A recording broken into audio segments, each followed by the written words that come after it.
Alors bonjour à tous et à toutes. Oui, il y a beaucoup de femmes ce soir. Qu'est-ce que je voulais vous dire? Je voulais vous partager aujourd'hui quelque chose de très important, une mise en pratique. Une mise en pratique de quelque chose qui pour moi a été fondamental dans mon développement, c'est la libération des vœux. J'ai reçu un jour ça en méditation, je l'explique dans une autre vidéo. En méditation, je me suis retrouvé en train de prononcer des vœux. Je m'entendais, j'entendais l'endroit, et ces vœux étaient d'une puissance phénoménale.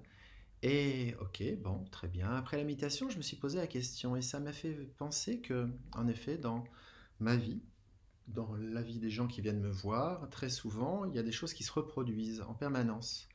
Cette reproduction, que ce soit l'argent, les rencontres, peut souvent engendrer des frustrations, des problèmes. Et du coup, eh bien, j'étais attentif à cette libération des vœux. Et le soir même, ça n'a pas manqué, dans ces cas-là, c'est comme ça chez moi, j'ai eu une séance d'écriture automatique qui m'a donné des mots, des informations, des bribes souvent, et c'était parti. Donc je me suis renseigné, j'ai regardé un petit peu ce que c'était tout ça, parce que ça me paraissait un peu nébuleux, et puis après des échanges, après du partage, au bout de quelques temps, bah, il y a un protocole qui est venu, qui s'est fait appeler le protocole de libération des vœux. J'invente rien, ça existe. Et donc je voulais vous le partager ce soir. Donc c'est une pratique, une mise en pratique. Pour moi, je crois qu'il ne faut pas tous les faire ensemble. Il faut les faire un par un parce que ça prend du temps. C'est comme un oignon, vous allez retirer épaisseur par épaisseur. Je sais souvent que on parle d'ADN, de brin d'ADN, c'est très à la mode, c'est une image forte. Et donc cette brin d'ADN qui monte et qui descend, eh bien tout est relié, l'un marche avec l'autre. Et c'est vrai, les vœux sont reliés, vous allez le voir, et ils sont reliés les uns avec les autres. Mais quand même, je pense que le petit pas, la théorie des petits pas, pour moi, eh bien, c'est bien plus confortable pour nous parce que ça fait bouger beaucoup.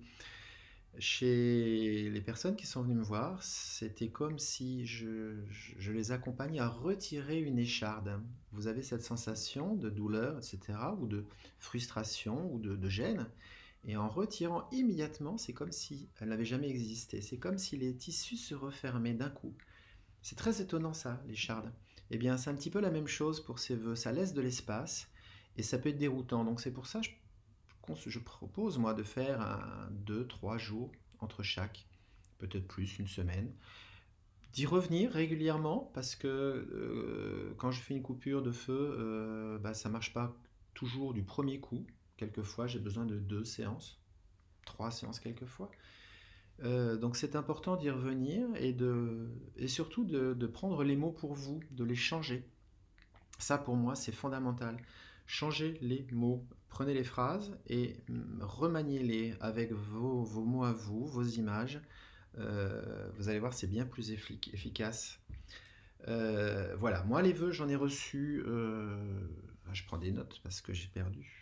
2, 4, 6, 7. Bah évidemment, 7, je suis bête.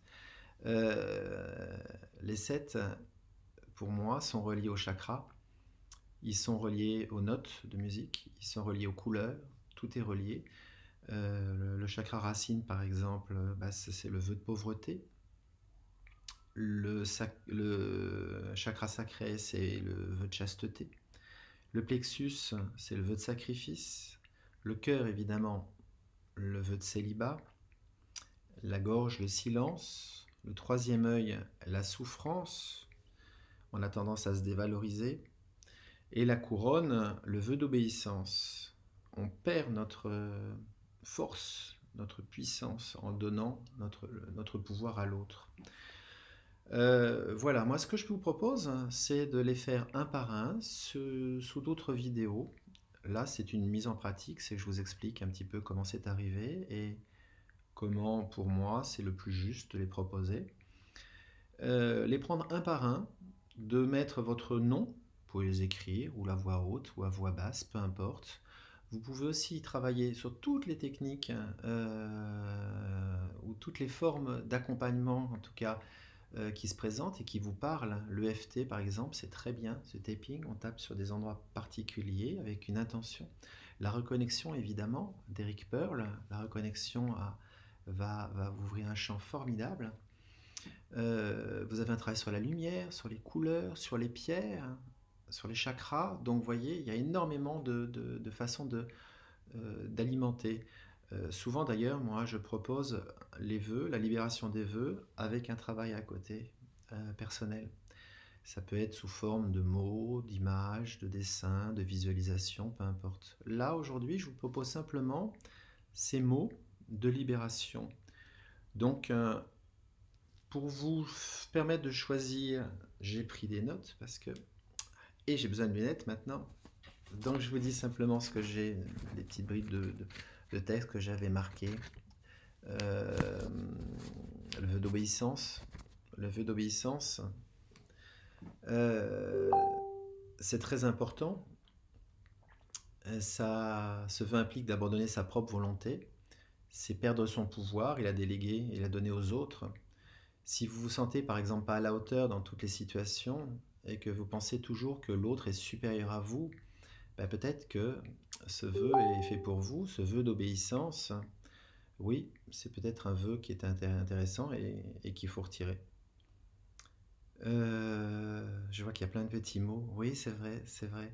Je répondrai, mais aujourd'hui je vous parle de la mise en pratique. Je ferai une séance vidéo avec tous vos échanges. Le vœu de sacrifice, si vous avez tendance à vous occuper plus des autres que de vous-même, alors ça, que vous mettez souvent les autres avant vous, vous avez sûrement fait un vœu de sacrifice. Et le vœu de sacrifice, il n'est pas juste. Il n'est pas juste. Travailler dans l'empathie, oui, mais il ne faut pas que ça soit à votre détriment. Donc très important, ce vœu de sacrifice, soyez vraiment dans vos bottes. Le vœu de célibat, ça évidemment, aujourd'hui, c'est plus compliqué que ça en fait. C'est pas que l'amour, les rencontres, c'est aussi tous les autosabotages de vos relations personnelles ou intimes. La tendance à s'isoler, la peur de l'engagement, la peur de la vie amoureuse, parce que c'est une vraie peur ça aujourd'hui, avec des relations souvent qui se terminent mal, de façon brutale. Eh bien, si c'est vraiment votre sensation, peut-être que ce vœu de célibat est important pour vous. Le vœu de silence.